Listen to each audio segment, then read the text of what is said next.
आज आलतो आपण एनएस गाडी घेऊन डायरेक्ट टँकी फुल करायला. तर काय म्हणता पोट्टे हो, जय महाराष्ट्र. घेतला पुन्हा दादूने राज्यातले डायरेक्ट निघालतो आपण 110च्या स्पीडनं पेट्रोल पंपावर आलतो आणि पेट्रोल पंपावर मग टाकलं होतं आपण 100चंच पेट्रोल. मग हा दादू म्हणे आपल्याला करणार कटिंग. मग कटिंगच्या दुकानात आलो तेवढ्यात भेटला आपल्याला हा म्हणे तू साईस ना म्हणे. तर काय म्हणता पोट्टूवाला म्हणाला हा मी म्हणे. मग घे म्हणे आपल्याला ब्लॉगमध्ये. मग काय दादू तर करत इकडे कटिंग. दादूने केली होती बघ टेपर कट. कोणचा टेपर कट होता काय माहीत.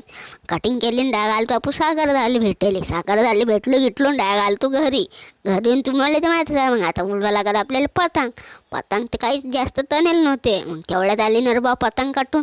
मग पकडायच्या नादात ती होती तिकडल्या माळीवर. मग काही पकडलीच ना बा, ती गेली तिकडल्या माळीवर. मग तिकून पकडत जाईन तू येस.